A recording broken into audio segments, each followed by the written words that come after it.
எடுப்பார்கள். நாளைக்கு தாரே, நாளைக்கு தாரே, நாளைக்கு தாரே. 10 வருடங்கள் 15 வருடங்கள். ஆனா அவருடைய வளமையான செயல்பாடுகள் நடந்துடியும். ரமலான்ல கஞ்சி கொடுப்பாரு, இஃப்தார் கொடுப்பாரு. ஆனா கடன் கேட்டா கொடுக்க மாட்டாரு. இந்த கஞ்சியும் இஃப்தார் நாளை முகத்திலே தூக்கி எறியப்படும்.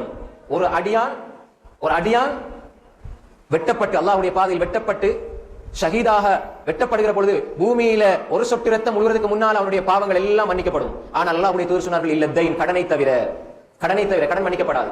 அவன் கொல்லப்பட்டு மீண்டும் உயிர் கொடுக்கப்பட்டு மீண்டும் கொல்லப்பட்டு மீண்டும் உயிர் கொடுக்கப்பட்டு மீண்டும் அல்லாஹ்வுடைய பாதையில் ஷஹீதானாலும் அவருடைய கடன் நிறைவேற்றப்படாத வரை அவன் சொர்க்கம் செல்ல மாட்டான் என்று சொன்னார்கள் ஸல்லல்லாஹு அலைஹி வஸல்லம். நஸாய் பதிவு செய்திருக்கிறார்கள். அன்புக்குரிய சகோதரர்களே, கடனுடைய விஷயத்தை, நாங்க அடுத்தவங்களுக்கு கடனை எடுத்து போட்டு கொடுக்காம நீங்க ஹஜ் செஞ்சாலும் உம்ரா செஞ்சாலும் தொழுதாலும் இபாதத் செஞ்சாலும் ஊர்ல நல்ல பேர் எடுத்தாலும் எந்த பெரிய பட்டம் எடுத்தாலும் ஆலிமாக உலமாவாக பெரிய அறிஞனாக அல்லாமாவாக ஹாஜி எவ்வளவு பெரிய பட்டம் இருந்தாலும் சரி, அடையாளத்துக்கு சொல்றேன், இந்த பட்டங்கள் எல்லாம் பெரிய ஹாஜின்னு சொல்லுவாங்க, பெரிய அல்லாமான்னு சொல்லுவாங்க, பெரிய இமாம்னு சொல்லுவாங்க. ஆனா பொருளாதாரத்துல ஜீரோ.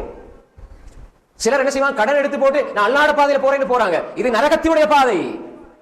அன்புக்குரிய சகோதரர்களே, கடன் அது நீங்கள் அடியானோடு சம்பந்தப்பட்டது. கடன் எடுத்து ஏமாத்தி விட்டு நீங்க எங்க போனாலும், ஹஜ்ஜுக்கு போனாலும் உம்ராவுக்கு போனாலும் அது நீங்கள் செல்லுகிற பாதை ஹராமான பாதை.